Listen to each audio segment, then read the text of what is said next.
Left, your left, hey. Left, right, your left. You got it.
Trucker.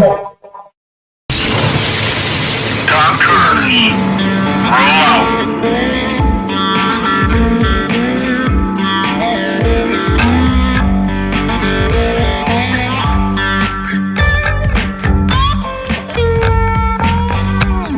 You're watching or listening to We Got Your 6 at 6 Patriot Playtime. We the people, the People's Patriot Project.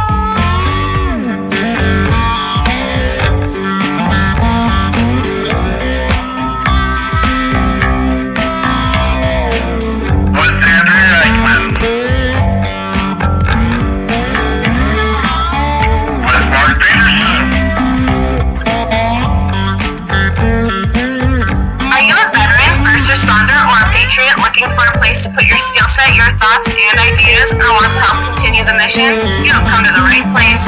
We are the People's Patriot Project, and we are the shock and awe when it comes to meeting the needs of our veterans and first responders. We are dealing with a new enemy in today's world where the wounds are not always seen. We want you to be a part of this mission in saving lives and making a difference. Welcome to We Got Your 6 at 6 Patriot Playtime. Here's the WeP3 Team bringing you today's best heroes hits in the boots on the ground organizations that are saving lives. And as always, Patriot Pride.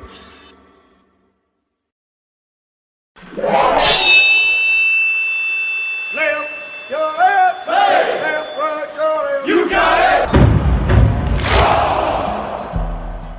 Trucker.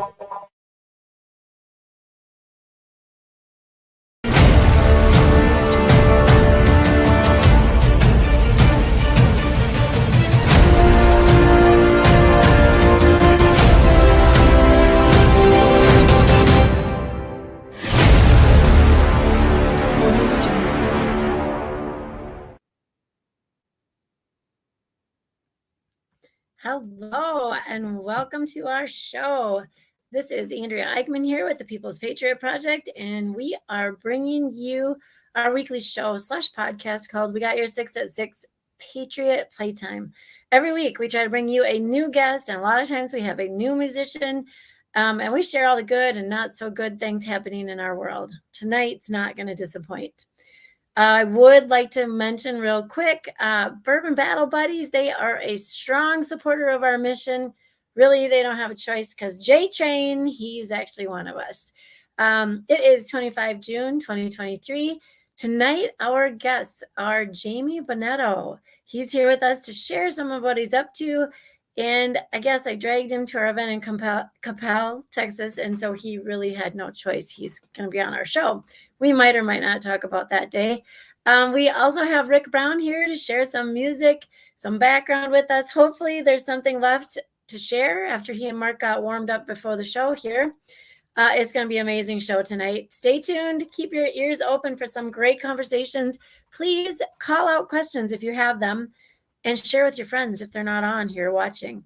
I want to remind you that if you come up as Facebook user instead of your name, If you would prefer to have your name, there is a link coming up in a second here, and it will allow you to go into StreamYard. It allows StreamYard permissions to just use your name while you're on the show here.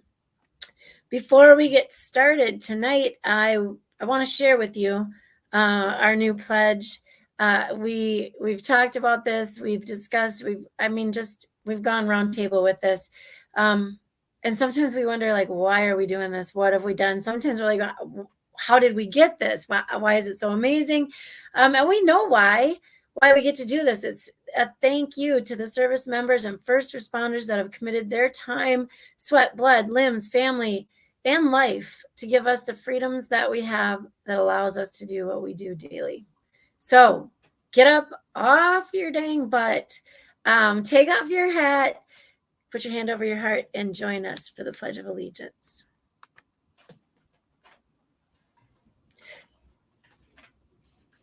I pledge allegiance to the flag of the United States of America and to the republic for which it stands, one nation, under God, indivisible, with liberty and justice for all.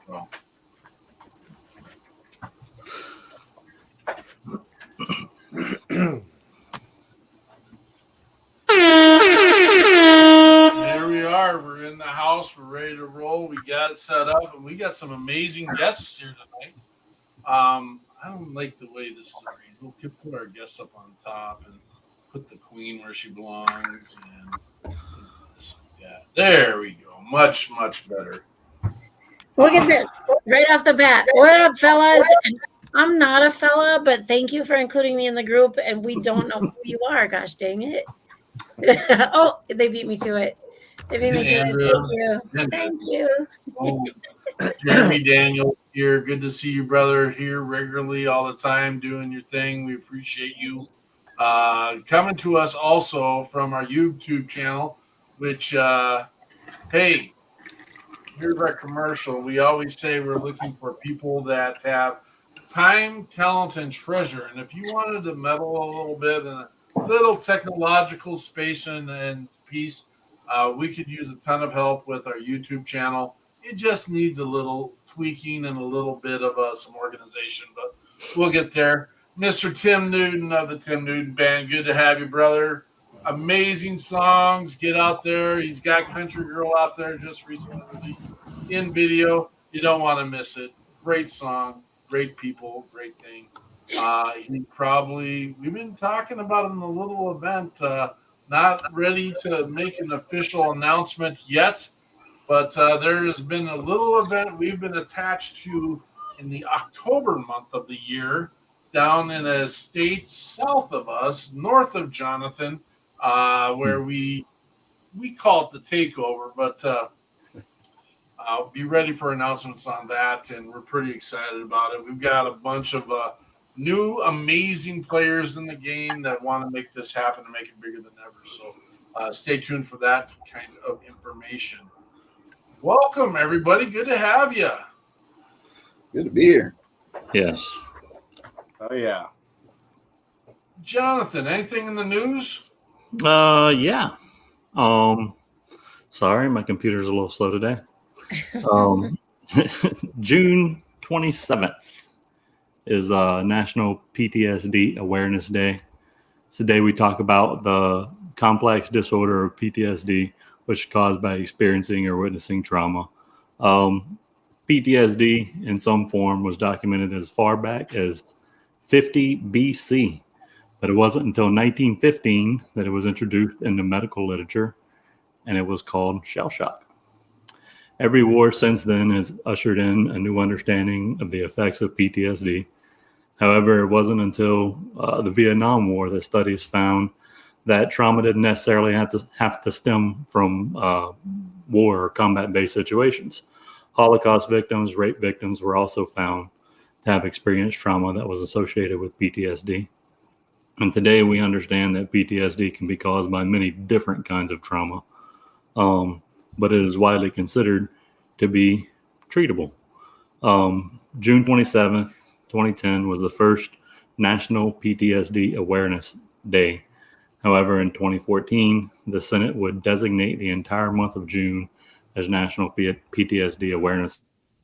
And although it is considered treatable, I think it's worthy of note that you have to speak about it first. You can't treat something that or someone that doesn't accept that there is a problem or doesn't realize that they have a problem. Although PTSD is treatable, we're still working on getting to the point where people understand it and can talk about it more freely.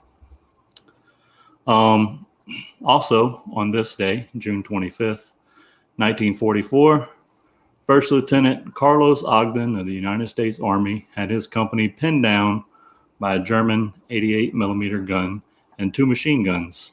He armed himself with an M1 rifle, grenade launcher, and several rifle-fired and hand grenades. He would leave his company in their position and advance alone uphill under enemy fire towards the enemy placements. While advancing, he was struck in the head by a glancing machine gun round and was knocked down. And despite being painfully wounded, he continued to advance. He would first take out the 88 millimeter gun with a rifle grenade, and then with hand grenades, he would silence the 2 remaining machine gun placements. In the process, he was painfully wounded again. Inspired by his actions, his company would continue its advance and reach its objective. And for his heroic actions on this day, again in 1944, First Lieutenant Carlos Ogden was awarded the Medal of Honor. And that's all I got today. That's a good story. Well, another notable holiday that I'd like to bring up is Mr. Rick Brown just recently had a birthday on Flag Day. And I'm pretty sure his hat represents Texas. Right? That's Yeah, where we're going to go. Texas. Now he gets that discount from Denny's and IHOP, that senior citizen thing. Yeah. Hey, I had that for breakfast this morning. I was sitting on the couch watching a movie and had IHOP delivered. I was like, I'm not cooking, but I'm an omelet. That's when you know you're old, when they bring it to you. Yeah, Hey, I get it. You just order it nowadays. I'd like to do a quick shout out for we had it slip by here real quick. Ruck It Up for Warriors. Thank you so much. We know that you came into the network. I saw you today. Thank you for joining us. You're welcome. Come check us out, and let's do what we can to get you on the show to share your mission. That's what this is about. Always sharing boots on the ground organizations that are in the plight of taking care of our veterans and first responders. So thank you for being here. Thank you for the shout outs. Enjoy having you. We'd like to learn more about you. I'd like to say brother, but it might be a sister, so I don't want to get too into that. Whatever. Family, period. Boom. Better throw some of that out there. Jonathan, I gotta say, take this with a grain of salt. Significant disappointment on this side. You didn't talk about any submarines. That's something that's in the news now. I mean, aren't we all talking about submarines right now? Mm-hmm. No. Pearson, wrong crowd. No. Wrong crowd. Well, I have a joke about it, but I'm not going to. Who doesn't have a joke about it, Jamie? Who doesn't? It's getting significantly harder to find news topics that are not somewhat politically charged. Yeah. Yes. That's where I try to draw the line at things that are on both sides of the extreme. Well, then, I mean, if we're not talking about submarine, we got to be talking about Matt Rife, right? Everyone's got to be talking about Matt Rife. Oh, you do recall that? I didn't even know who is that. You didn't? Oh, man. Within hours after his tickets were available, they were gone. And he plays here the day before my wife's birthday, and I couldn't get them. Well, you know what? You know how the tickets get sold out so fast, right?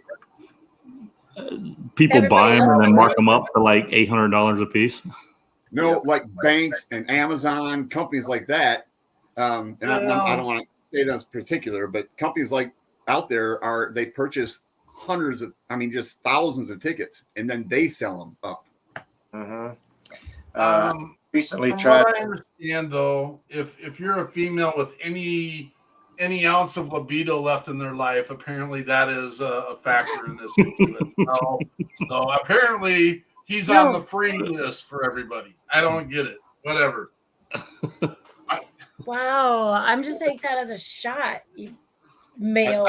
I need to make a caveat just so no one gets in trouble that I don't know if Amazon does that for sure. I was talking about big companies in general. Just like Amazon, because it's a big company. Yeah, it don't get much bigger than Amazon. Don't get us shut down for singling people out over here. Well, we would be remiss here in the great state of Minnesota if we didn't mention that Taylor Swift is in town, and apparently we have to talk about that. No, that's why you asked me if I would be able to cover tonight. Because any man with libido left. Let me just say, she was here 2 nights because they messed up. They bucked up the ticket sales, and so because everybody bought them all, right? So now people, it was like $1,000, $750 just to get in the door last night. Way up there. The crazy part is, and I don't want to spend a lot of time on this because we got way more important things to talk about. Apparently, tens of thousands of people just showed up to buy merch outside of the stadium. That for 2 days. Yeah, whatever. Yeah, we should have just went and set up a table. What were we thinking? We should have just went and and who do you say this with when you got Rick Brown in the house, for Pete's sakes? I mean, we should have had everybody send us merch, and then we could have put our keychains and stickers out and everybody else's merch. Yeah, we could have helped everyone out. Dang it. Yeah, you might have made some money on that. See? Dang it. Huh. Jeremy, you're awesome. Jeremy is on it tonight. Peterson, stop clicking when I click. I know. Quit touching the buttons. That's what they say. Dude. Buttons. Yeah, Common exactly. sense, 100%. Mm-hmm. So I've been razzing Mr. Bunetto here because he's in Texas and he's in association with Texas Warriors hockey. That's right next to like the outdoor synchronized swimming of Minnesota, because that's what we do in Minnesota. Oh, wait, no, we don't do that.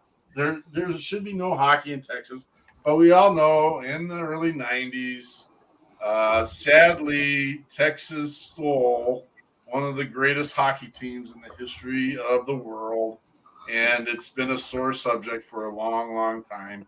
And, not for us. Well, no.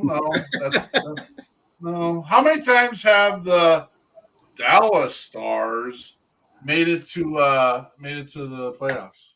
No clue. I just started watching like 2.5 years ago. Has been the playoffs, been finals, I guess, twice and won it once. Here's the deal. I'm a Wyoming boy. We didn't even have hockey when I was growing up. Now apparently there's hockey in Wyoming, but we'll get to pull Mr. Rick Brown into a conversation because he does have a little flavor for the rodeo, and some of us in this network may have some connections and pieces in that, and we love having that. Every day is a Saturday. Good to see you, brother. Let's we said it once. We'll say it again. We got to get some communication going on. It's awesome. Mr. Roof in the house. Boom.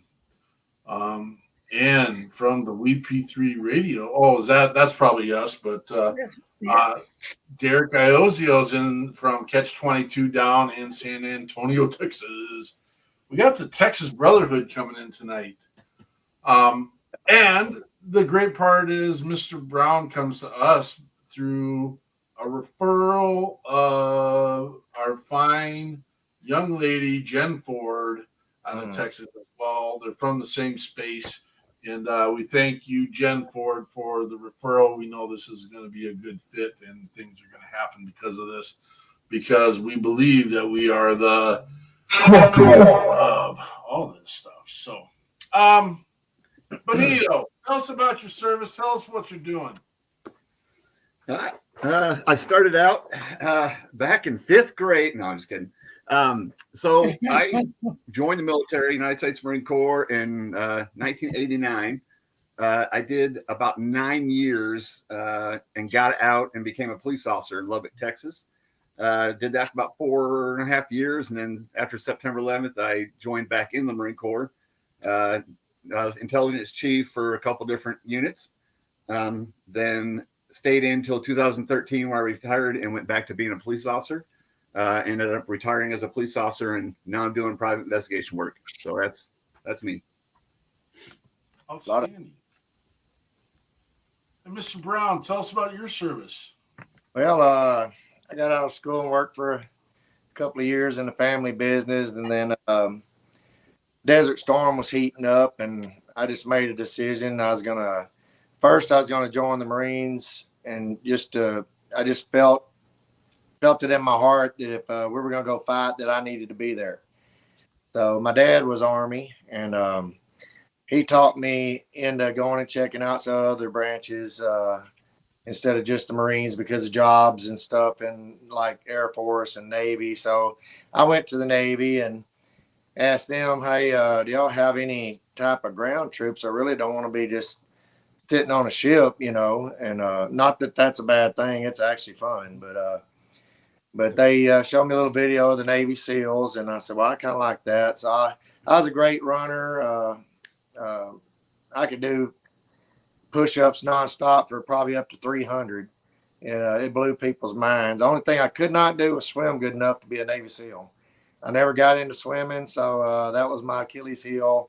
And did my 4 years and got out and came back home, just like my song "Take Me Back to Texas" talks about. But yeah, that was, I did 4 years in the Navy and had a blast doing it. So I still miss it. But I wanted to come home to Texas, so here I am. Here you are. Mr. Bunetto, so tell them, has your service influenced what you're doing now? Me? Yeah. Well, not right now. It did when I was doing police officer work. When I got out the first time, I had no background. I mean, I'm not one of those guys that joined the military because I was super patriotic. In my household, when you turn 18, you had to be out of the house. No questions asked. You were on the streets. Needed a place to live. I didn't know we get paid when I joined. I just needed a place to live. But I did that and just fell in love with it. Did pretty good by it, and I wanted to stay in, but just personal reasons I had to get out.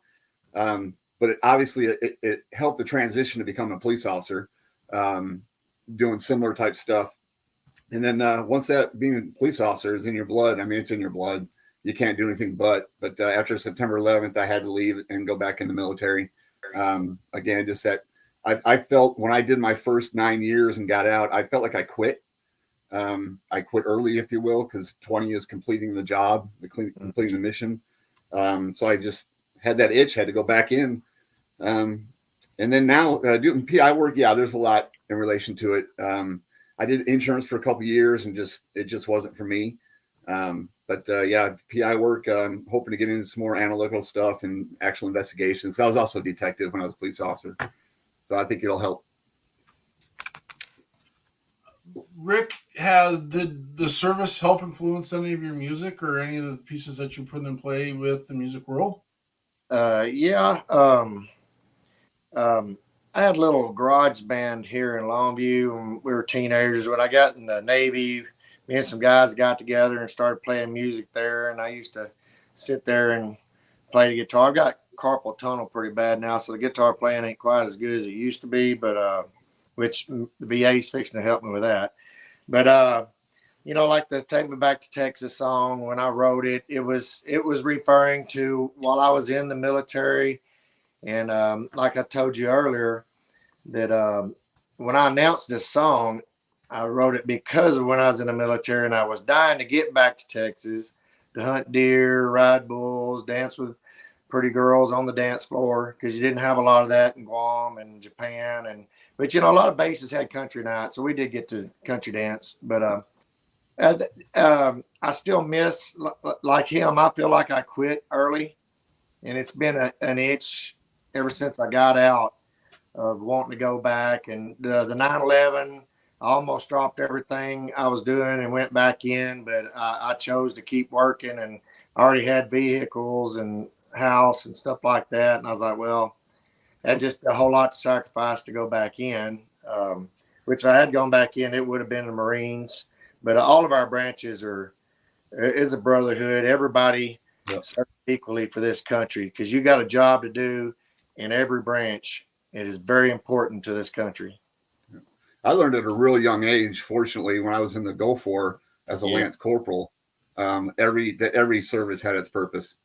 Every service. I mean, if we didn't sit there for 2.5, 3 weeks waiting for the Air Force to, continuously bomb, and obviously the Army had their mission going straight up.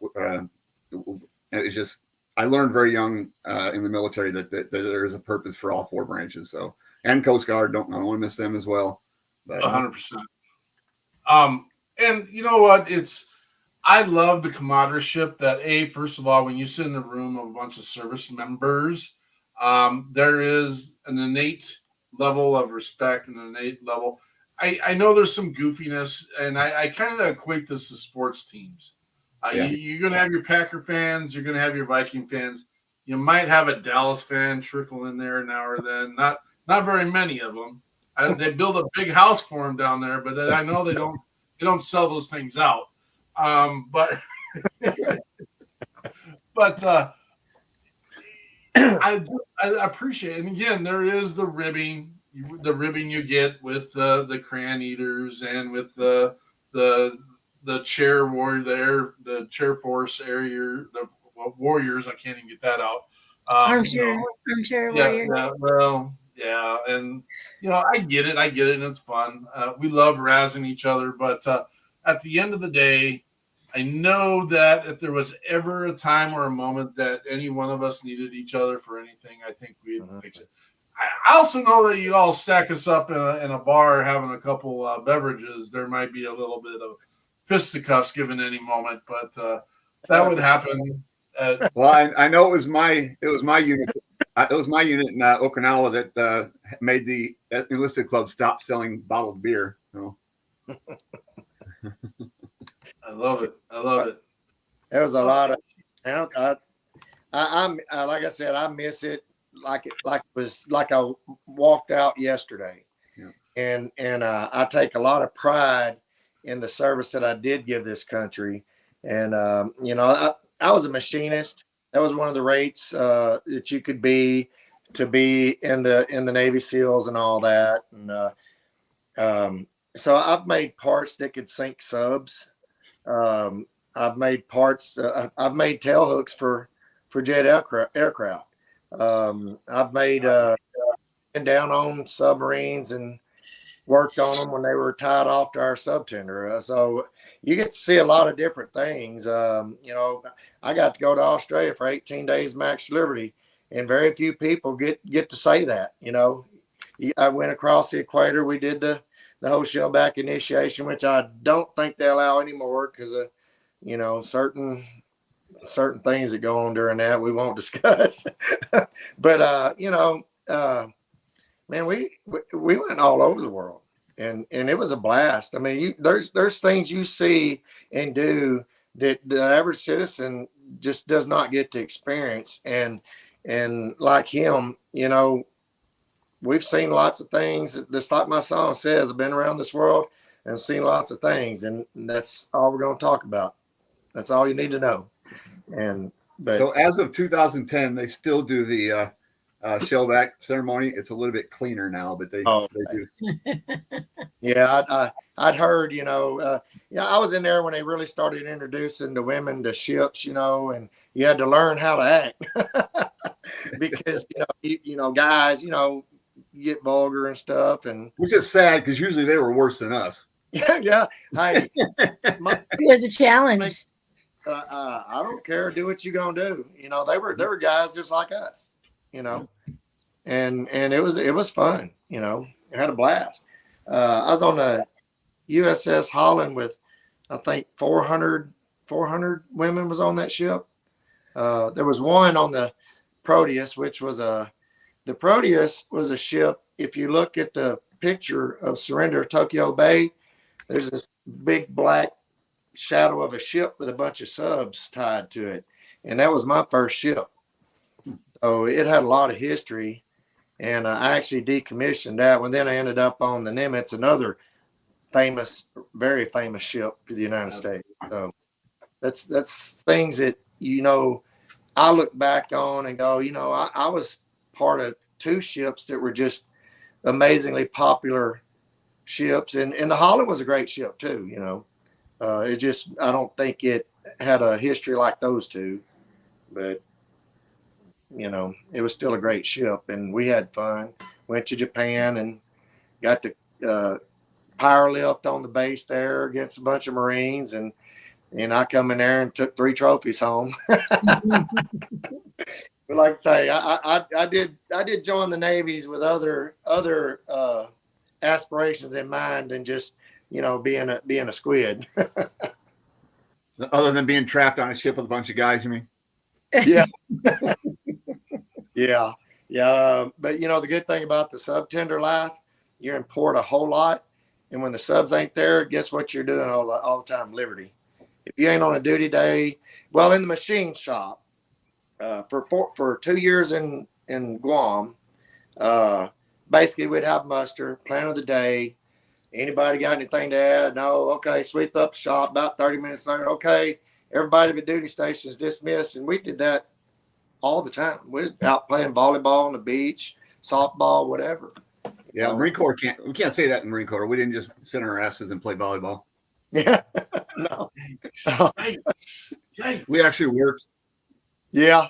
When we had duty day, in that machine shop, you know, it's hot and, but yeah, we got to spend a lot of time just on Liberty, and ups come in.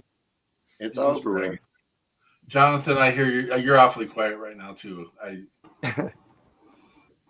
I'm just biting my tongue because, you know, I'm in here with Navy and Marines. Us Army guys. we just wait. The world of the artillery, man. I'm outnumbered. I didn't get a lot of that time down either. That was it was interesting. Hey, so I'd like to get to one of your songs, Mr. Brown. Take me back to Texas. Yeah. Okay. So I got a unique situation here that I've never ran into this problem, but the title of your name and band is so long that on 2 of my clicks, I can't see which song is which. So I'm going to have to start a song, and you're going to have to give me a thumbs up if it's the right song. Okay. You're going to know your song better than me. Tell us about Take Me Back to Texas. Well, like I said, when I was in the military, as much as I love doing it, still wish I was doing it right now to this day. I'd do it for the rest of my life if I could. I've got 4 knee replacements, 8 vertebrae fused together, and arthritis in every joint of my body, so it's not possible. But I just wanted to come back home to East Texas. I was a deer hunter, rode bulls. I did get to ride while I was stationed up in Washington State, but that's the only place of the 4 years that I got to ride. And I just missed the dance halls we had back then. Like the Rio Palm Isle was a legendary bar here in Longview, Texas. Merle Haggard, George Jones, all those guys played there. Elvis Presley played there before he was ever famous. And so I missed all that. And so I just wrote this song pertaining to the time that I was in the military, wishing I was back home in Texas. But I need to write another song, vice versa, because sometimes the grass ain't always greener, you know. Oh, fair enough. Yeah. So my hopes are, this is Rick Brown and the Lone Star Bootleggers with Take Me Back to Texas. Just give me a quick thumbs up if it's the right one. That's the beer drinking Hellraiser song, but that's a good one. All right, here we go. I got it for sure. There. Take me back to Texas. That's where I belong. Yeah, flying down a dirt road, singing my country song. No, there ain't no place like Texas to make me feel at home. Well, I've been around this world. I've seen lots of things. No, nothing made me forget.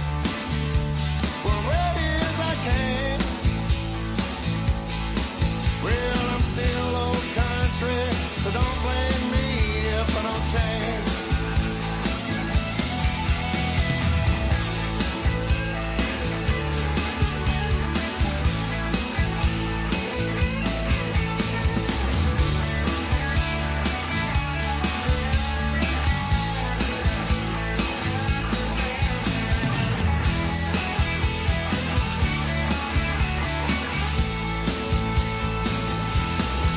Well, I was raised out in the woods, down in East Texas.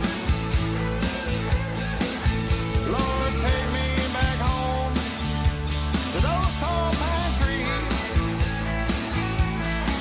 where I fell and broke my back. Lord, I tore up my knees. I said to take me back to Texas, that's where I belong. Yeah, I'm flying down a dirt road, singing my country songs. No, there ain't no place like Texas to make me feel at home.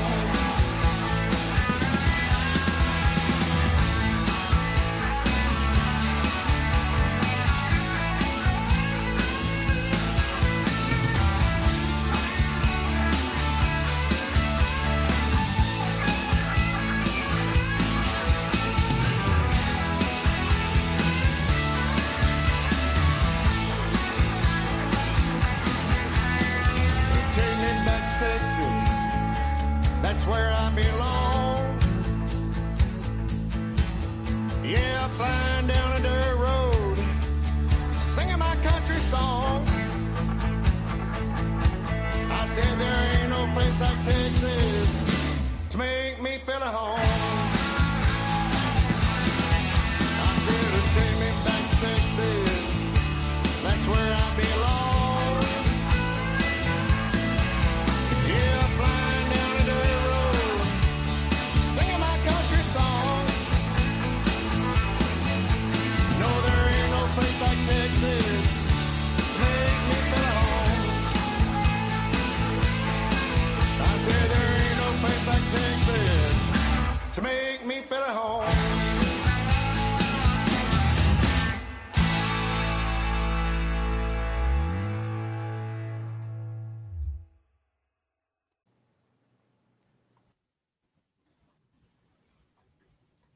Well, that puts a little boogie in the backside, and that I had a vision. First of all, I'm like, a real good production team would have had some scenes of Texas in the video that was backdropping this, and then the other piece is how amazing would have been awesome. How amazing it would have been awesome, because that's the way we speak English in Wyoming, not in Minnesota and anywhere else. But how awesome it would have been to maybe have Rick Brown at the Lone Star Shock and Awe. Yeah. Yes.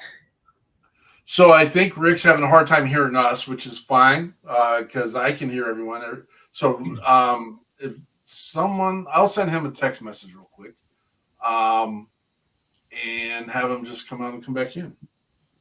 And so, Jamie, tell me what you're working on while we're doing those pieces. Well, I don't know. It's kind of neat for me. It's Air Finders, HEIR, Air Finders. Basically, the state of Texas, state treasury has about over $3 billion owed to different people across the state. Return checks, investment stuff that are just sitting there in the state treasury. I look up their names, try to contact them, and try to get them the money that's owed to them. So it's actually kind of neat. Calling somebody up and tell them actually there's someone I'm working on right now that they're actually owed over $200,000. Wow. So there's another one that's over $1 million. So I just, if I get to do their facilitation for their claims, and I get 10%, which is kind of neat. but there's nothing better than calling people up and saying, hey, we got money for you. So Right. the problem is, the difficulty is people think it's a scam. So it's hard to get them to call them back. Right. Do those people have to still live in Texas, or is it? Nope, not at all. Okay. Nope. And it's, again, the people can do it themselves, but they don't know about it. So I think a lot of them that become my clients are ones who are just appreciative that I found them and did the research to get a hold of them and contact them. So they let me facilitate it for them. So is there an upfront fee for this, or just we do a 10% fee. So if they let I'm sorry. If you find something, there's a 10%. If they get paid, then we get paid. Yeah. So what's the percentage of doing a search and not finding anything versus doing a search and finding? Well, we have the database that the state uses, so we know who is owed money. Okay. We have a list of, I break them down, the entire state of Texas. I break down by city, and then I just go through that city and I filter through. And I typically start with anything that's got 200 revenue or more, and then I start calling them up. And then if they meet with me, we got to get a notary signed. They sign a contract with me, and if they get paid, then I get 10%. Wow! So giving people money, love it. Yeah, shoot. I've danced around those programs before, but like you said, there are so many people trying to reach into your back pocket for something right now, and it's I don't even know who to use for like computer security, because I get 15 notifications a day about, well, your Norton is due, and I'm like, hey, is it due? You got a virus? Click here, and we'll scan it and clean it for you. Right, which actually going to give you a virus. Yeah. Yeah, definitely want to do referrals for stuff like that. You want to get references. Know somebody who knows somebody. Mr. Brown, you hear us good? Yeah, I can hear y'all now. Okay. I didn't catch what he was talking about because I had no audio there for a little bit. And he's talking about the Navy. No big. All good stuff. All good stuff. You know what's aggravating? Everybody's always looked at me. I've always been, tough and pumped up. And they go, so what branch are you in? I go, Navy. They go, oh. I'm like, what do you mean, oh? Well, you don't know what I did.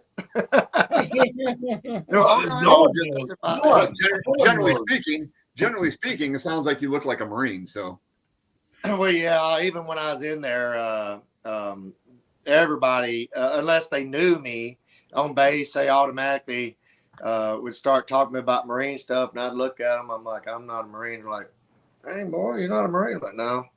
I mean, I said, I just like to work out. You're in the Navy. You're in the Navy, just not the men's department. Right. Yeah. Marines love hearing they are just the Navy. They love hearing that. I know they love hearing that. So. I got lucky having kind of a skate job at times when subs weren't in to work on, and duty section could do all the work that was on tab for the day. But like for the most part, there's a lot of jobs in there, like the welders and all that. But some of them had the same deal. The subtender was there for submarines. We made all the parts. If a refrigerator door broke, we made a new one. We didn't go down to Walmart or a hardware store and buy a new part. We made it. If you got a fire on a ship, you're in the middle of the water. Guess who you call? The fire department is the men on that ship.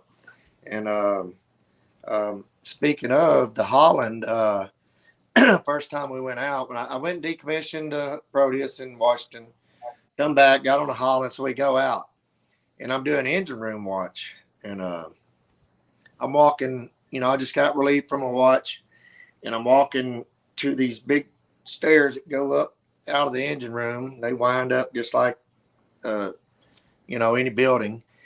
And by the time I got to the bottom step, the main fire main burst. I mean, water like you've never seen, just spewing out right on the main power panel.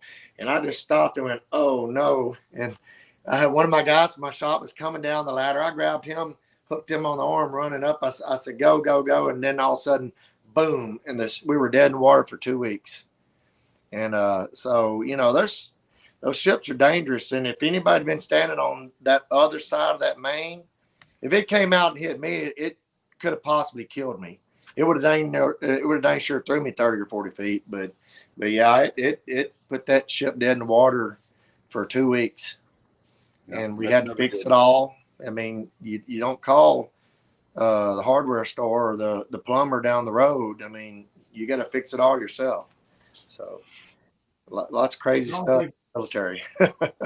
Sounds like some billionaires could have used your help just recently. I just it is, but whatever. Yeah,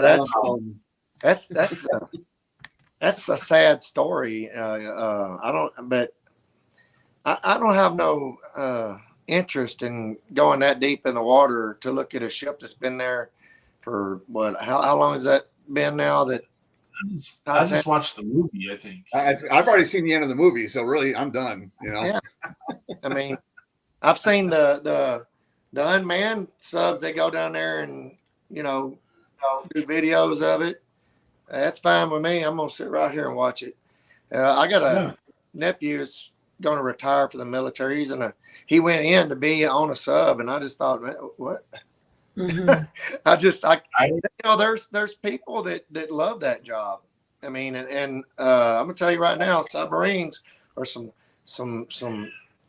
we'll just say tough weapons.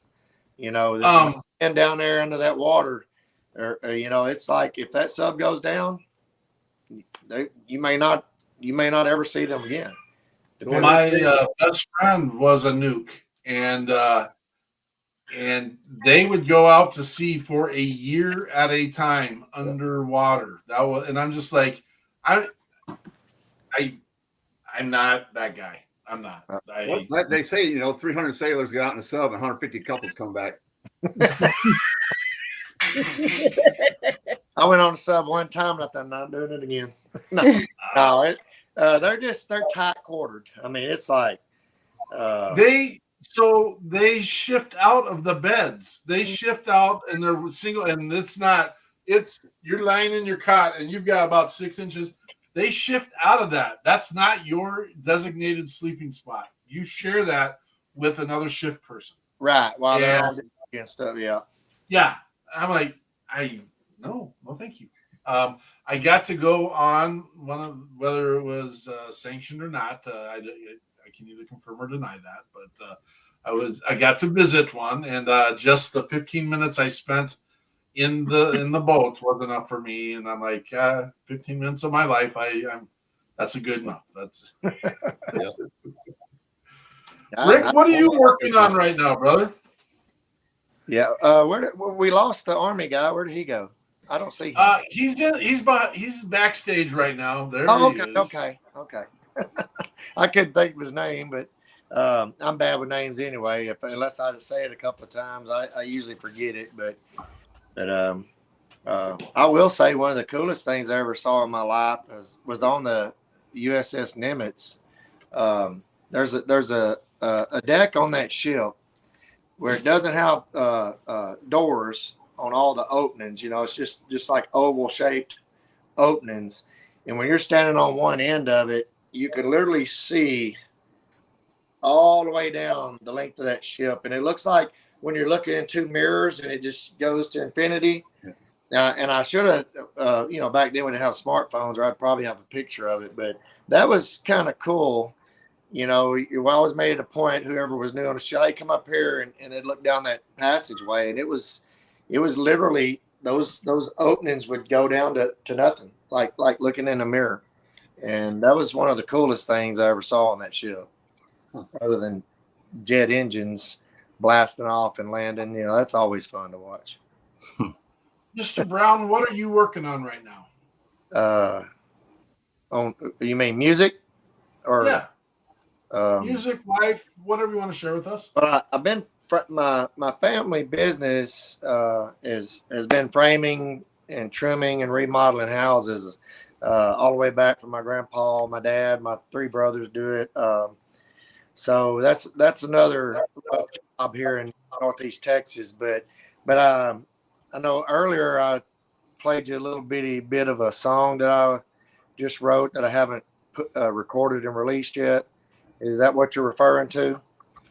Not necessarily, but I mean, if that's what you want to roll with, let's roll with it. Like I said, I lost my voice. We had a big birthday party for me last night at the Electric Cowboy, and man, we put on a great show. I mean, everybody loved it. Had a lot of people on the dance floor dancing, and I just about blew out my voice. But I was going to say you never sound better. Do I? Hey, so if you're good with a raspy voice, then you're a great singer. Because like people like Conway Twitty and Chris Stapleton.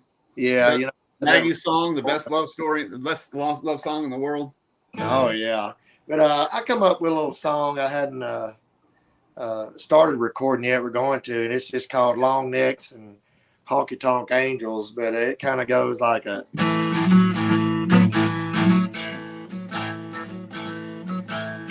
I love them long necks and honky tonk angels. They make me feel real good by the end of the night.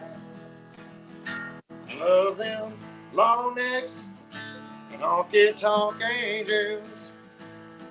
When I'm drinking and dancing, Lord, they make me feel alright. I love an ice cold beer and a good old country song. I love a beautiful girl to dance with all night long. Just some good old boys having fun, hanging out till the morning sun. I can't wait to do it one more time. That's enough. There you go. Yeah, I think when I'm not a real good guitar player, and like I said, I'm just have these hands cut on, but every time I write a song, I go, well, I don't know if I like that. Then I get my guys that actually can play instruments, and I tell them what I want here, what I want there, what I want like that, and so far I ain't gonna say about anything about the singing, but the music has come out great. I'm pleased with my musicians that I have around here. If it wasn't for them, I wouldn't even be doing this because I can't do it without them. So I got a good band, and I'm lucky to have them. You want to give a quick shout out to them? Tommy Holderman. He doesn't do social media and stuff, but my drummer Joe Clark, Craig plays the rhythm and lead guitars. I got Casey on steel guitar, and Mr. Eddie Gray on bass. I wish y'all could have been there to see what we did last night. We put on a pretty good show over here at the Electric Cowboy in Longview, Texas, and everybody had a blast. It was my birthday celebration because we couldn't do it on my birthday, and I wanted to do it there. And we had a big storm the week before. We was going to do it out at another place, but Texas got ransacked with a big storm. I don't know if y'all heard the news, all the power outages. I somehow, with all the outages around me, woke up to power. I fell asleep to no power, but I woke up and it's back on, so I was blessed on that part. But yeah, those guys do a great job every time we play. One of the funnier comments, I didn't see it till now, but we were talking about when on the subs you shifted out or you slept. One of our people commented, be wary of the random sock. Yes, that is definitely something you should be concerned about. And I think if I found a sock, whether it was mine or not, I don't think I would probably. I think I missed that joke. They probably have a significant sock recycle plan on those boats. And I don't get it. Oh, you're talking about a military joke. Just a comment. I don't know. Welcome back, Rick. Welcome back. Oh my goodness! I could real quick. I want to give a shout out. If I could, Dallas Fort Worth Veterans Chamber of Commerce. I'm the VP for them. 100% veteran support resources for businesses, everything. So if anyone wants to look them up, and you don't have to be from Texas, and you I don't have to be a veteran, but it's a VFW Veterans Chamber of Commerce. Come join us. Oh yeah.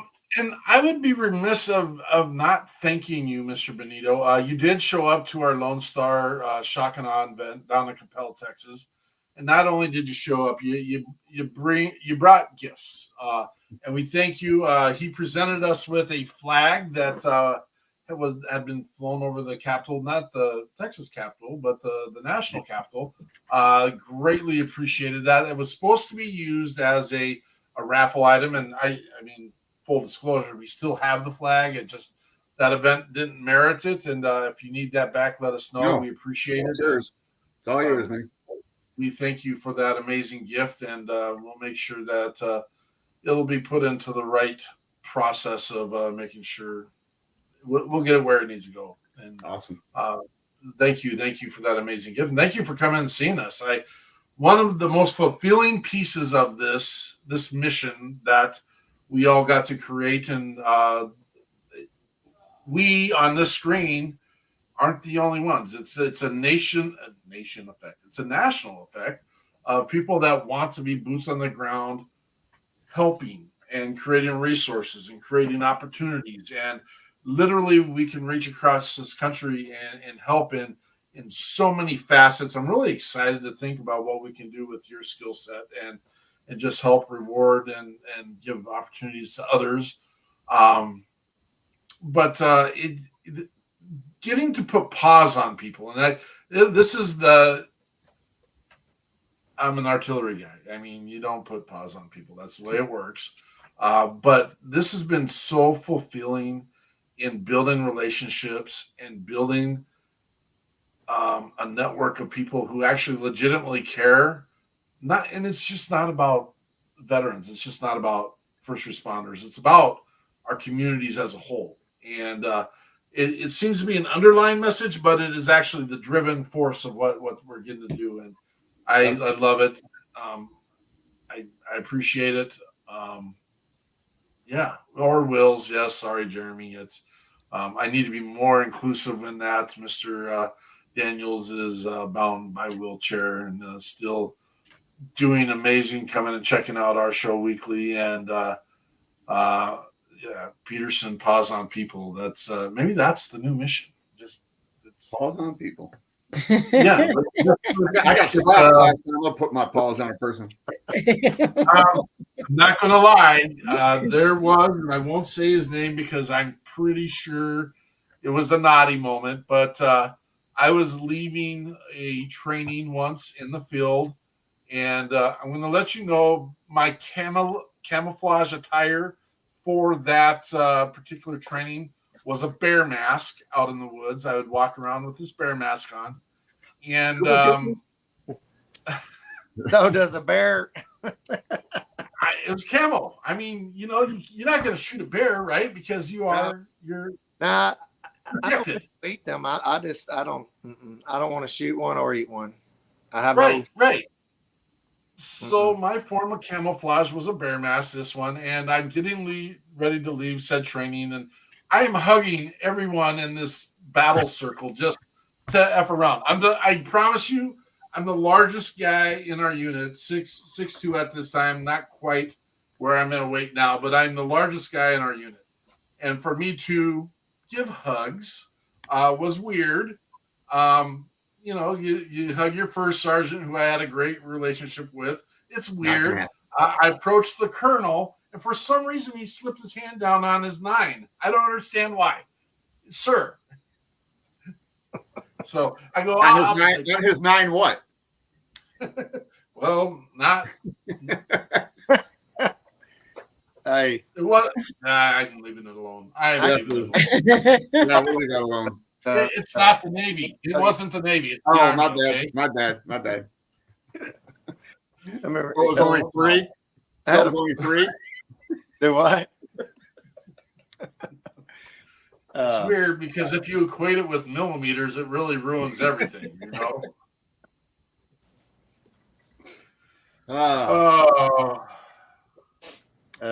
Laughter's the best medicine, right? Oh It yeah. is. And we don't like to have fun with what we're doing at all.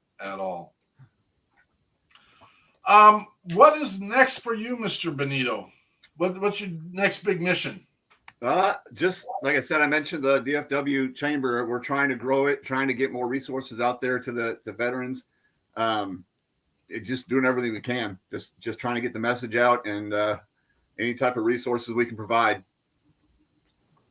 I love it, and we're going to continue to work together, right? Absolutely. Yeah. Oh, I think we'll be members before long. Good. As well. Yes. That's Yep. too bad. And that's good. I want to be a member of things in Texas. Absolutely. Lots. Like Yeah, We JR. have such an amazing family down there. I'm blown away. The So shock and awe. I'm not from here. I actually grew up outside Chicago. I just fell in love with this place when I got stationed out here in down in Lubbock in 1995. And I told my wife when I retired, we're retiring somewhere in Texas on at least 10 acres of land. And Where do you live in Texas? I'm up in Sherman. No, well, near Sherman. Yeah, up north. You ever been down to hill country and all that and seen all that? Man, Yeah, for the most part, yeah. You know, I've always told people till you go west of 35 and south of Waco, you ain't seen Texas yet. That's that hill country is not. I usually don't leave my acreage out here. I got about almost 20 acres, and it's just me and mama and some goats and pigs and chickens. So dogs and cats. Yep. Good area. Is Gabriel Wren in here? I haven't seen him. He commented on on the pre-show video. I can't see comment here. Yeah. It was in a different place, but and our Mr. Jonathan is having some struggles with some pieces of his technology right now. I think he wants me to change. That's not a terrible nickname. Get rid of the misfire and throw pause. Do it. I like it. Misfire was just because I was competing with Eichmann and I wanted a nickname as cool as I thought Misfire was funny. And it fit the theme of artillery is what it did. It fit the theme of artillery. I got to do some artillery. That's fun. The scariest thing in artillery when you're working with 155 millimeter rounds, not a 9 millimeter, 155 millimeter round is when you have a misfire. Yeah. And you have a hot gun sitting there, and you don't know if and when or ever that round is going to go off. And there's protocols for that. Yep. But that is absolutely one of the scariest things I think I've ever been involved with was, and I've been on several of them, and it's just like, you just got to wait it out and surprise. Yeah. Yeah. What happens? Well, that's kind of like a negligent discharge with the Iraqi army when they're holding on to an RPG. That'll yeah. So back when I was in, we had these little, I believe in it's a long time, CPS. So I was the RTO for this gun for years. I loved the job of RTO, radio transmission operator, because I got to run all the computers and everything. And back then they're a little bit archaic. But the other scarier moments are when they actually send the end of mission, which the alarm on EOM is exactly the same as fire mission, and you load the tube. That doesn't really go over really well either. No. That's gun 5's got a hot round. Sorry guys, it's because you just can't open it and take it out. It's not. You can't. It's got to be discharged at some point, and usually, yeah. That's where you call that Marine diesel mechanic that's waiting around. Tell him to go get it, and he'll open it up. Yeah, well, that's not how it works either. But did our what's next? And we're actually I say we're ahead of schedule because we've actually very seldom get an hour show done in an hour. An hour show for us is usually an hour and a half or an hour and 40 minutes. And we just recently did a 2-hour show, which was just kind of fun. It's amazing when the connections connect. But Yeah. everyone's got a device. That's how we do this stuff now. Mhm. When we were in service, many of us didn't have these. Just like Mr. Brown said, it'd been nice to have pictures. And thank goodness, Thank goodness they did not. Sitting 20 feet There's a from lot me of So, is an Army Rasper that was a forward observer, and he did have one of these during service. And there's some pictures, not I can't put on this show, but there's definitely some. You get it if you're in the military. You get it, and when you've got these devices in the arms or hands of babes, 19-year-olds and 21-year-olds that are just trying to figure out the world. Different time, different place. It just happens. But this is an effective piece of our mission right here. We weekly ask everyone that's hearing this podcast, part of the stream, to reach out, not to one, but to 6. We do it by the 6-pack because no one just sits and eats one or drinks one at night. It's always a 6-pack. It takes 36 seconds. Reach out to your brothers and sisters. I promise you, this is an effective process and form of saving lives. Yes, we get the guys that come on and they want to do their push-ups. Yes, we get the guys that want to do their 10-mile ruck.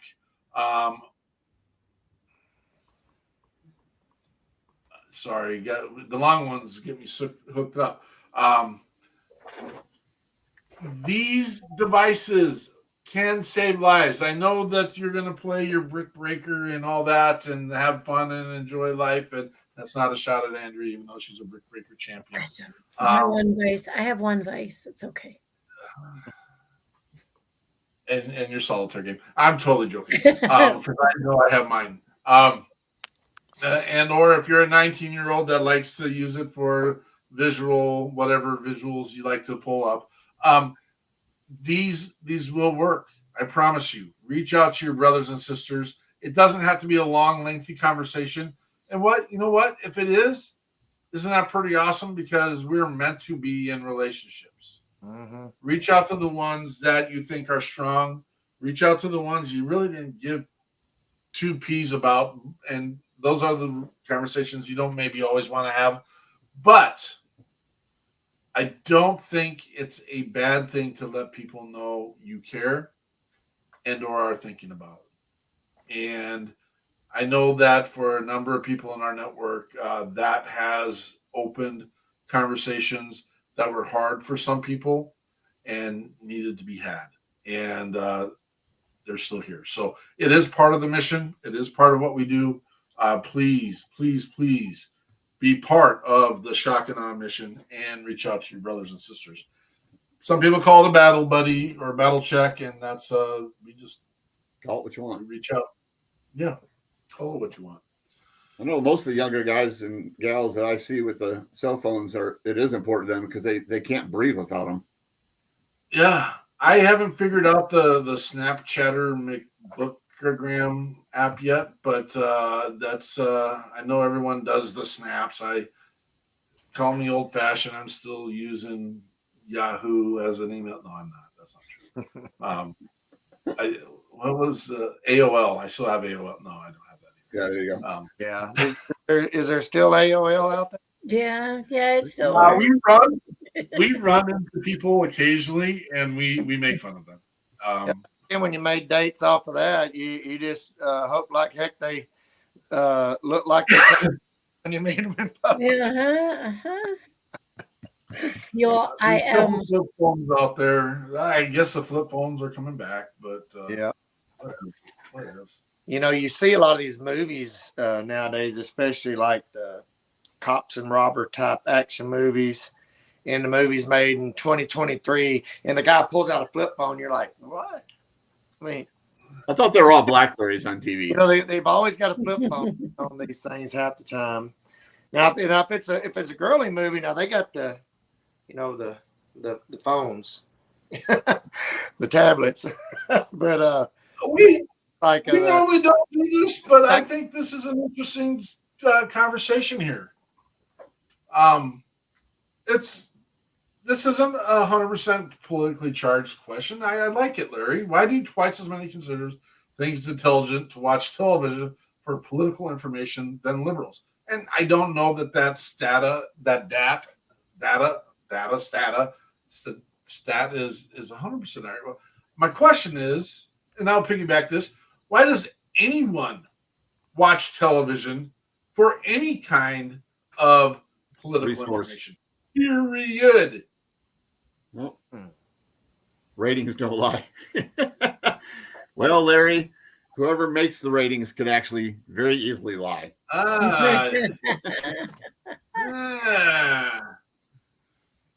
my gosh, I had the Nokia brick. I had that. That phone was not very big, but it was heavy as stuff. It's so heavy. Like, I was going to say the poo word, but that doesn't need to be heavy. So I don't even know what the brick. Nokia, the brick. Any Nokia you had was heavy. Mine had the antenna even on it. Yeah, the fixed antenna. Yeah, it didn't go. It didn't slide back in. The Nokia. That was AT&T, I think, back in the day. Well, you know, when they come out with those mobile phones where you had the bag, and then they went to the wireless, and the phone was like, this long, and it looked like a brick. And what's funny is when you're watching, an old movie from back around that era, and they all of a sudden they popped off that big old phone. You're like, that's a long time ago. It's funny with like the kids in the Snapchat you were mentioning. My ex-girlfriend had a teenage daughter, and every time we dated for 4 years, every time we went somewhere, especially at night, all you see in the back of that car is that phone flash. I'd look in the mirror, she'd be about to go. The only time I ever saw one of those phones is on TV. Oh my gosh. I mean, I swear 100 pictures and boom, Snapchat. I was like, I mean, I just couldn't keep up with it. No, that's what they do. It's crazy. Yeah. I don't care that you see what I'm eating. I don't care if the cheeseburger looks great. I don't care. I don't care what you're eating. I just don't. No. I have cousins that feel, hey, Johnny pooped today. Great. That's awesome. Not. Yeah, when people get up and discuss their bodily functions when they got up, it's like, okay, really? You put that on Facebook? It's driven to a society that, and I'm not going to get all deep dive in all this stuff, but as we can see recently, there's the numbers of statistics and children's suicides and depression and anxiety. And when you look at the fact that people these days, whether they're 10, 15 years old, up to 24, 25 years old, their basis of a relationship is a thumbs up. A like. Right. They've never met the 1,000 people that are liking them or following them. But as soon as that person blocks them, they go into anxiety. And yes, I'm generally speaking, but it's overwhelming the amount of anxiety cause issues there are in the lack of ability to cope. And it's scary. Mm-hmm. And I'm not knocking a generation at all. Their technology is great, but I think it needs to be checked a little bit. Yeah. Well, it's even with our military people, to be honest with you, they're at least at one point in video game world, which is a big part of military, because on your downtime they want something to do. Yeah. The video games are an easy access point. At one time, you'd have to still all be in the same room to do it. But now it's completely 100% individualized. It's all network gaming. And there is, yes, I do know, example, my son is heading to Texas next week to go hang out with a gamer buddy that he met online. Well, that's cool that he's taking those steps. But how many of our veterans, how many of our first responders use it as an isolation piece that they're just not engaging in the relationship. The pieces that Rick talked about earlier is I miss the part of being with the boys, the girls, the hanging out piece. That is a piece that is essential with the People's Patriot Project in the vision and the missions and the pieces that we do, where we put boots on the ground at a place and create an event to listen to good music, drink good, whatever you want to drink, have conversation, and enjoy life. And that's, yes, I get it. You're enjoying life, but it's not just essential to, we got your back, or we got your, got your six, and I apologize. It's essential to social engagement and social survival. I mean, getting together people in person is just, it's a requirement, and it's just not there anymore. It's not. I think, for lack of a better word, I think it can be forced, so to speak, because I know sitting down to a great meal and having people talking to, and that's something that I kind of instill in my family is, we're going to sit down, we're going to eat a meal together. This is what we're going to do. And does it happen in front of the TV sometimes? Sure it does. But I guarantee you that is not a global piece anymore, where people are sitting down having conversation. Some of my favorite experiences are, with Andrea traveling and eating foods with other people. She's kind of a picky eater, so I try to get her to eat things that she doesn't want to eat. She would not eat the frog legs. No frog legs. Nope. Tastes just like chicken. Yeah. It does taste just like chicken. Anything that people go, it's something. I saw a comment by Larry there about Republicans are just looking for an excuse for not leaving their hometowns for better education. I'm not sure what he means. Texas is one of the highest education systems in the nation. Yeah. But anyway, the great part is there's a conversation happening, and I'm okay with it. I'm just curious where you got that from, because personally not going to engage in some of it, and it's that's fine. I think it's on both sides. Something driven by insulting people, and or it might not have been meant as an insult. I didn't see the comment, but just you can post anything on Facebook or something. There's always somebody that comes in with some negative comment about it, like, oh, I don't eat that, that's da. And it's like, well, that okay, or I don't go to that place because of this or because of their politics or that. Well, I didn't post it to get political. No. Yeah. Because this Facebook user is actually engaging in our conversation. A generation or two from us won't hardly have any social skills, and now AI is taking over. I am scared to death of the AI stuff, and we're doing a lot of research in that space. It will make life significantly easier if you're a data-based driven organization, which social media is a data-driven organization. It is. The tough piece is I don't have time to go out and fact check everything. And so I sit and I watch and I look and I don't react to everything I see and hear. I want to find out more. And it's tough to find germane, fair enough, should be afraid of diabetes. I agree. I should, we all should be afraid of diabetes, right? I don't get it. I'm turning off the comment thing. He's just being, I don't know. It is what it is. Yep. Some people just feel the need to be heard. That's okay. Yep.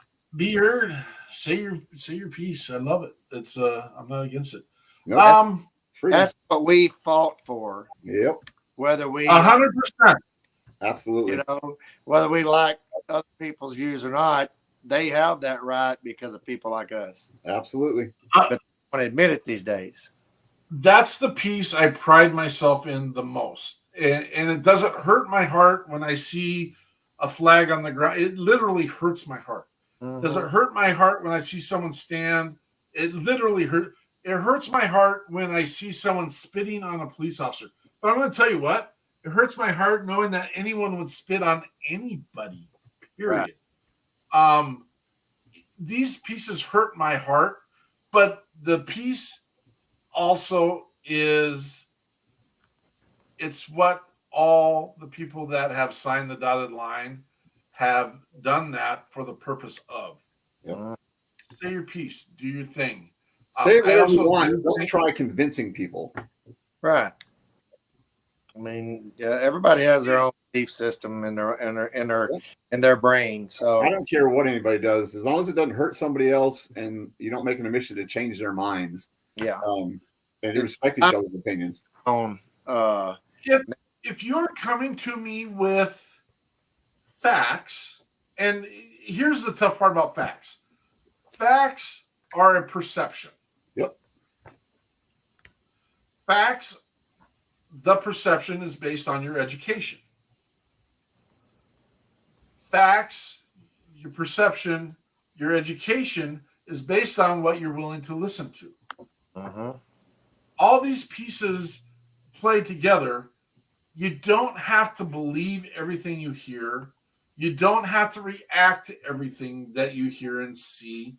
Now, again, there's a difference between what you vision. You can put 4 people on 4 different corners of a car accident, and every one of those 4 people are going to come away with a different fact about that incident. Yeah. Okay, I get it. It's time to just work together.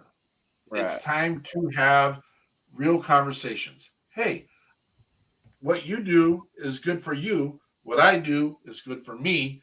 And we're at the end, all have to do this together at some point or sometime or someplace. So there's some good stuff going on. Yeah. And facts are, I mean, it's he was talking about stats earlier. I mean, it's all in how you ask the question to get your answer. I mean, if I walked up to you and said, do you still beat your wife or have you stopped? Sure. Both answers are going to be, you beat your wife. I mean, there's, either I stopped doing it or I'm still doing it. It's just how you ask the question. Not to cover the hot topic items, but if you're standing outside the church and you're asking, well, should abortion be illegal or illegal? You know what you're going to get for that information. And then if you go down and stand outside of organizations that don't agree with that, and where are you getting your data? And where are you getting your plausible understanding? Most people don't understand the concept of what your mind does when you don't have all the information. Your mind naturally fills in the gaps of what you think makes sense. So you believe it happened. You believe 100% what you saw happen. Because it is innate to your body. You don't have no idea. You can turn around and say, hey, officer, this is exactly what I saw. You believed it 100%, but you didn't see the whole thing. Your mind creates and fills in the gaps, and then you think that you are right. You won't accept the fact that you could be wrong because it's what you saw. And if you understood that, you would believe that maybe I didn't see it correctly or something. So yeah, that sounds like a Dear Jesse letter gone awry is what it sounds like. Yeah. The thing that bothers me. Life is golden and great. I love the life. I'm going to marry her. Dear Jesse. Oh, shoot. What bothers me most about, I watch the news or, whatever on TV is now you got a media that takes one sentence out of a whole hour-long conversation and uses that to make the whole conversation look like it was bad. I've commented on posts on Facebook and I see people, this and so did you watch the whole interview? Yeah. Well, no, so you saw what they wanted you to see and the way they spun it. So that's where media is master. A person with good intellectual ability should go. So let me go watch what this person actually said from start to finish. And Mark, you brought up earlier with the news. The news changed years ago. The news was, this is what freaking happened. That's it. There was no opinions. There's no nothing. It was this car ran into this car. There was an accident. One person died. One person did not. That's it. There was no violence or There was violence. It just was reported exactly what happened. There was no opinion based. There was no agendas behind it. Didn't matter if you were Democrat or Republican. There was no opinions in it. It was reporting the situation, and that's it. And people read it and said, "Oh, there was 3 burglaries last night." That's it. Not what their race was, not what time it was, or not. I mean, not time, but not why it was done or why the police reacted to it because of whatever. It was there were 3 burglaries last night. That's it. Nothing else. Right. So, that's my piece. Yep. Now, when a bad incident happens, you know, they go for race right off the bat, and then you got to wait. Are we fixing to have riots over this, or what? Or this going to be? Hey, this was a bad situation. It happened. You know, pray for the people involved, and you move on with life because that's all you can do. You know, let's stop this. Let's get off this topic if you don't mind. Yeah. We're going the wrong way. Let's talk about first responders and the issues they have, but not like this. Yeah, it's a double edged. But we can talk about music. So, this is actually the first time we've had one of our shows that have slipped into even any part of this type of conversations, and it's good. It's good to acknowledge that it exists. It's good to have an understanding that it exists. I like the piece that Jamie talks about, and it's don't try and influence me. If you come to me with facts, that I get it, but I get to decide at the end of the day what I'm going to take home for me. Well, the bottom line is no one can be offended if you do not want to be offended. It's your choice to hear the words or see the act and decide to be offended or not. No matter what I call you, no matter what I say to you, if it offends you, that's your fault. Right. Well, that's it. So let's talk about the jeering of veterans and first responders and ourselves, where we make fun of. I'm going to be honest. We did a show down in Kentucky, and the primary artist was a Marine, and the guy who was starting the show wanted to present him with a box of crayons to start the show. You can be offended by that. Our artist was not offended by that. But I'm also the guy that puts the thought into it that says, you know what? Is it needed in a public forum? Do we need to put this out there in this space? It's funnier, in my opinion, if you do it on the side. This is you and me thing. Hey, check this out. Again, in this forum, I'm not offended by a thing. They make them now. They make crayons. They're edible now for that purpose. I mean, they're made out of gummy or whatever. It's awesome. I think they can argue that they've always been edible. You can always. Yeah, they've always been edible, just not as good. We're adding flavor.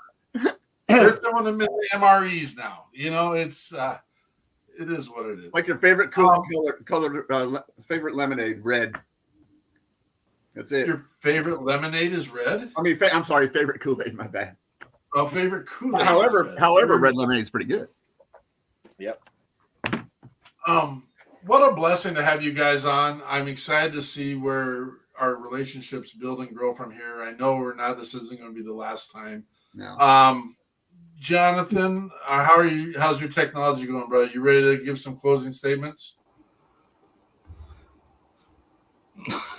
No, fair enough. I got it. Yeah, okay, there it goes. Yeah. I was wondering if it was going to work for a while.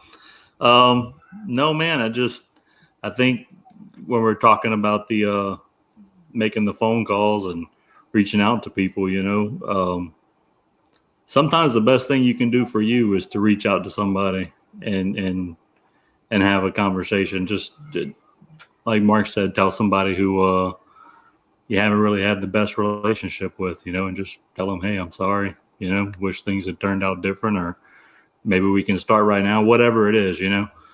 Reaching out to an old friend you haven't talked to in a while. It just something like, you know, when you talk to somebody and they say, hey man, I really appreciate that. I wasn't doing so great. I'm glad you reached out. There's a part of you that also gets relief in those situations. You know what I mean? How many times have You you can thought of do, somebody? there's two ways this goes, in my opinion. You can live with the fact that you did nothing, or you can do something. That's pretty much how I see it. Mr. Bunetto, what'd you say? So how many times have you just thought about someone and a couple minutes later they called you? Yeah. It's just weird like that. So you never know when you think of somebody, call them up. They may be wondering, or having a bad time. Just call them. Yep. Anything in closing, Mr. Bunetto? No, just hopefully, guys, you got the followers can keep supporting you all and getting the information out there. I am 100% contactable by email, phone number, anything. Even if you're a complete stranger, if you want to talk about anything military or law enforcement, good or bad, reach out. Sometimes it's easier to talk to a stranger. So, Oh yeah. Throw all these up real quick. Copy. Mr. Brown, you got anything in closing? No, I've had a blast talking with y'all and being on this show. I would love to do it all again sometime. And I appreciate you having me on here and helping spread my music. And one thing I wanted to say a little earlier, how we all respect our veterans. We're all proud of our service. And I do a Veterans Commission benefit here over in Gladewater, Texas every year. And I always say this, I want to thank our veterans, show appreciation, but also it's the people that stay at home waiting on us, wondering if they're going to get that call or sending a care package, donating to all the veterans funds, the benefits and all that kind of stuff. You don't have to be in the military or veteran to be a patriot of the United States. And the people here at home, your families that sit back when you're gone, not knowing if they're ever going to see you again, and pray, and they're the backbone that you come home to. When you're over here, you make friends. You got brothers. You're all brothers and sisters over there. You make friends, but there's that true family that's back at home waiting on that letter, or you're waiting on that letter over there in the sand. Am I going to get a letter from home today? And we all know how that feels. You're sitting there, but you still got your friends. You still have fun. You play, you cut up, but it's the people right here that stay at home, because like they say, war is hell on the home front too. And I always thank the people that stayed home and supported us and backed us up while we were over there doing our jobs. The ones that didn't sign up for the mission but get to deal with the mission. Mm-hmm. Absolutely. Yep. You get some people come up and they go, man, I tried to join the service back in the day. I had flat feet or heart murmuring, and you just, you just want to shake their hand and say, man, at least you tried. Not everybody can get in. Not everybody's healthy enough. I knew when I wanted to go back in, I wasn't going to be able to go with my knees and stuff all jacked up. And, so I just didn't bother trying like he did. And I really, really respect that. You went back in and finished your service, because all these years I've always told everybody I should have stayed in. But I mean, I had already hurt my knees in there anyway, so I probably wouldn't have been able to stay in full term. But yeah, the home front matters just as much as we do. They really do. Because if it wasn't for them, there wouldn't be us. That's all there is to it. Awesome. Miss Eichmann.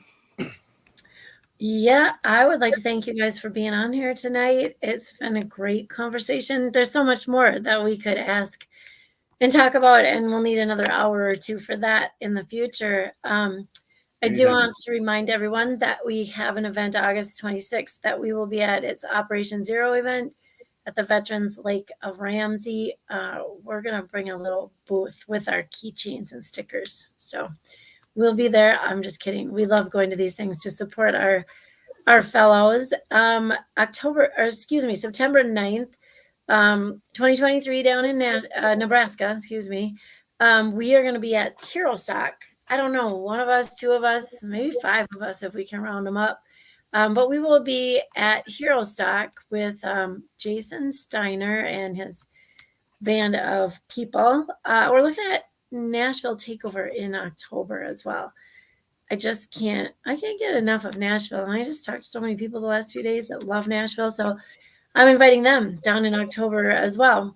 Then next week, we have a couple cool guests. We have Michael John with Hellfish Haven, and we have Lowell Becker with his Lowell Becker music coming next week. So I will see you all then. Awesome. Absolutely outstanding. We do have one more. We'll close out on a song, Drinking Man Blues. I think everyone's going to appreciate it. I'm pretty sure Rick branded this song for the WeP3. You'll see why. I'm positive that's all he was thinking. Shock and awe all day long. Tell us about Drinking Man Blues, brother. Well, just like Taking Back Texas, I'm still old country, and don't blame me if I don't change, because I still think old country music is awesome. So I wrote this song because I wanted a Hank Jr. style, Merle Haggard style, just a barroom honky tonk song. And, it's a waltz. And I started writing it. Sometimes your best songs don't take you long to write it. It just kind of comes to you. And I just sat down and, like I say, I'm not a great musician on a guitar. So I went to my guys, and, man, I got this song here. It kind of goes like this. And I got some friends that I want to give a shout out to, Matt Jackson and Nick Honor, that do my recording. And I go in and say, this is what's in my brain. I just can't play it. And then they put it out there, and literally every time they nail it. And then I bring some of my buddies in and say, hey, I want you to play guitar on this one. I want you to play guitar. I've got several different friends of mine mixed in these songs. And so far I've been pleased with it. And but this is just a good old honky tonk barroom song, like a Merle Haggard or Hank Jr. song. So we're blessed to have both of you guys on here. Remember, you'll see us on Mondays at 4:30 for our WeP3 weekly debrief, and again every Sunday at 1800 for We Got Your 6 at 6 Patriot Playtime. Hey, we love having you in the family. Thank you for being part of the Shock and Awe. Thank you. Shock and awe. And this is Rick Brown and the Lone Star Bootleggers with Drinking Man Blues.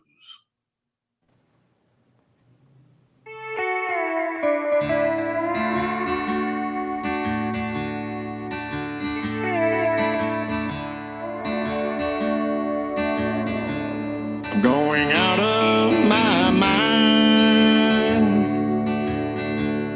one drink at a time. Since you've been gone, this barroom's my home. I've got swinging doors, a jukebox, and a bar stool. I sit here all night and drink like a damn fool. This barroom is my home, away from home. I sit here all night until I get tired. No matter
get my mind